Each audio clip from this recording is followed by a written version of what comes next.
تو میں عرض کر دیتا ہوں پہلے، اس کے بعد میں آپ کو 2 لفظوں میں جواب دے دوں گا جو آپ نے سوال کیا ہے.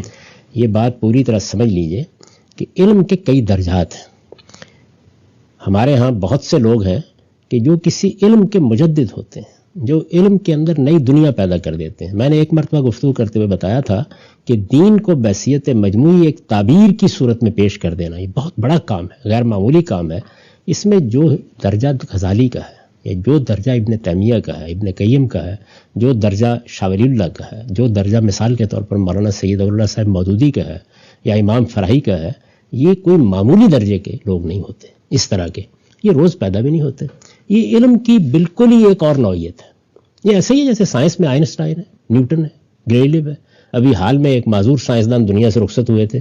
تو اس درجے کے جو لوگ ہوتے ہیں ان کو تو تقابل میں لانا ہی نہیں چاہیے. یہ بالاتر ہوتے ہیں اور اللہ تعالیٰ کی آیت ہوتے ہیں جب بھی پیدا ہوتے ہیں. اس کا یہ مطلب نہیں ہوتا کہ یہ ہمیشہ صحیح کہتے ہیں، نہیں، یہ علم کو ایک نئی جہت دے دیتے ہیں. یہ کوئی غلط نتیجہ بھی نکالتے ہیں تو ایسے حیرت انگیز طریقے سے نکالتے ہیں کہ وہ کئی صحیح نتائج کے نکلنے کا ذریعہ بن جاتا ہے.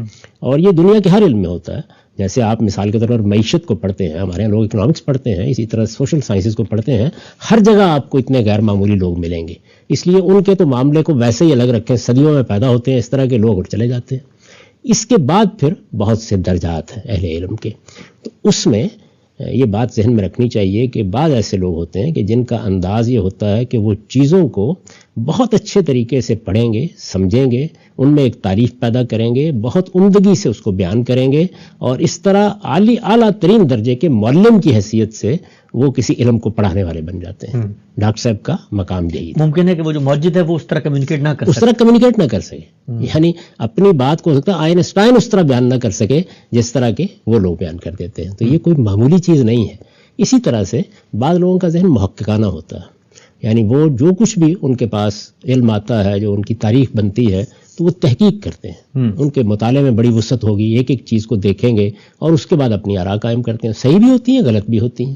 تو ایک محققانہ مزاج ہوتا ہے. اس محققانہ مزاج میں بھی پھر کئی درجات ہیں. تو جن بزرگ کا آپ نے ذکر کیا مولانا اسحاق، وہ ایک محقق عالم تھے. اس میں کوئی شبہ نہیں ہے. یعنی یہ حقیقت ہے کہ وہ بہت وسیع المطالعہ ہے. میں نے جب بھی کبھی ان کی کوئی چیز سنی ہے، ہمیشہ یہ احساس ہوا ہے کہ ان کے مطالعے کی وسعت قابل رشک ہے. اور صرف یہی نہیں بلکہ خلافیات میں خاص طور پر یہ جو اختلافات پیدا ہوتے ہیں اور ان میں مختلف آراء سامنے آتی ہیں، ان میں تو بعض اوقات حیرت انگیز طریقے سے وہ آپ کو ایک ایک چیز بتانے کی پوزیشن میں ہوتے ہیں. بریلوی کون ہے، دیوبندی کون ہے، کیا چیز انہوں نے کب کہی ہے، فلاں کی کیا رائے رہی ہے، صوفیوں کا کیا معاملہ ہے. تو ان کے ہاں ایک چیز، بہت اہم چیز یہ ہے کہ وہ بہت وسیع المطالعہ شخصیات میں سے ذہن محققانہ ہے ان کا. اس میں کوئی شبہ نہیں ہے. اب یہ کہ اس کے لیے یہ لازمی نتیجہ نہیں نکلتا کہ جو تحقیق وہ بیان کریں گے وہ درست ہوگی. ذہن محققانہ ہے. اور اس لحاظ سے میں یہ سمجھتا ہوں کہ ان کو بڑی عزت کے مقام پر رکھنا چاہیے. ان سے ہر شخص کو استفادہ کرنا چاہیے.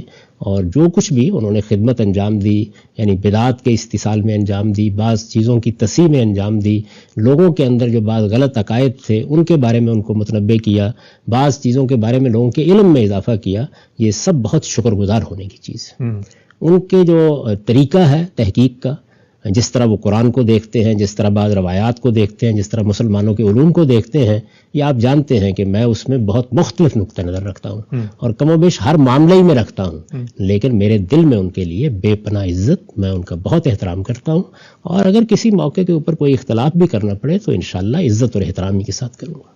اہل سنت اہل حدیث کے ایک بہت جید عالم جنہوں نے امامت، ولایت، کربلا، امام حسین علیہ السلام، اہل البیت کی شان بیان کی ہے. اور میرے خیال میں اگر پوری جماعت بھی شیعہ مل کر ان کی حد تک، ان کی مقدار میں بیان کرنا چاہیں تو بڑا وقت لگے گا. جانتے ہیں آپ اس شخصیت کو. ان کی مجلس لگا لیا کریں. مرحوم ہو گئے، اللہ تعالیٰ ان کی مغفرت فرمائے اور اجر عظیم عطا فرمائے. اب یہ اہل حدیث عالم ہیں مولانا حضرت مولانا اسحاق مدنی رحمۃ اللہ علیہ، جن کی مجالس اور جن کی گفتگو میڈیا پہ ہے، نیٹ پہ ہے. ایک مجلس لگا لیا کریں ان کی اور سنیں پوری. ظاہر وہ اہل سنت ہیں، شیعہ نہیں ہیں، فیس لے کے انہوں نے کچھ بھی باتیں نہیں کی. جتنا انہوں نے اہل بیت کا مقام ذکر کیا ہے، جو حق ادا کیا ہے انہوں نے، اس کے بدلے میں 1 روپیہ انہوں نے وصول نہیں کیا. چونکہ تاجر کر ہی نہیں سکتا اتنی کھل کے حق کی بات کسی تاجر کے منہ سے نکلتی ہی نہیں ہے.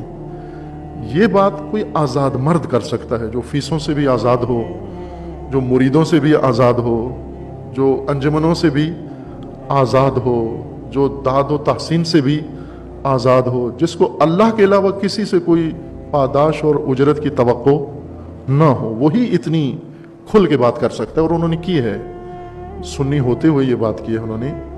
مولانا اسحاق مدنی صاحب ہیں, ان کی آپ مجالس سنیں, ساری سنیں ان کی مجالس جو انہوں نے پڑھی ہیں. اور جن لوگوں نے یہ اہتمام کیا ہے ان کے لیے واقعی ایک درویش صفت انسان ہے یہ مولانا اسحاق رحمۃ اللہ علیہ. جن لوگوں نے یہ اہتمام کیا ان کے لیے اور ان کی گفتگو ریکارڈ کی ہے, خدا و تعالیٰ انہیں بھی اجر عظیم دے کہ یہ عظیم ذخیرہ انہوں نے اس نابغہ انسان کا محفوظ کیا ہے. وہ آپ فرق دیکھ لینا تاجروں میں اور اس شخص میں, یہ سنی ہوتے ہوئے کتنا حق کھول کے بیان کرتا ہے. ایسا دفاع اہل بیت کا نکل کے. اب فیسوں والوں کا دیکھیں انہوں نے کیا کیا ہے, اور جنہوں نے فقط خدا کی خاطر یہ کام کیا ہے ان کا کام دیکھیں کیا ہے. یہ 2 بزرگوار ان سے حتماً استفادہ کریں.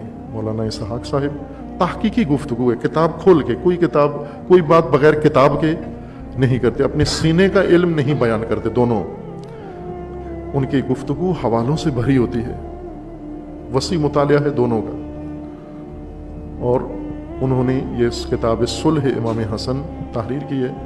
یہ ذہن میں رکھیں کہ ایک سنی یہ سب کچھ کر رہا ہے. اب فوراً وہ ملنگ نہ سمجھیں کہ دونوں ملنگ ہیں اور ملنگی والی باتیں کریں گے. سنی ہیں دونوں, لیکن اہل بیت کے وکیل, اہل بیت کے مدافع, اہل بیت کے طرفدار, حامی. اور یعنی میں یہ سمجھتا ہوں کہ اگر یہی مولانا اسحاق امام علی کے زمانے میں ہوتے تو عمار یاسر کی جگہ یہ ہوتے ہیں امام علی کے ساتھ.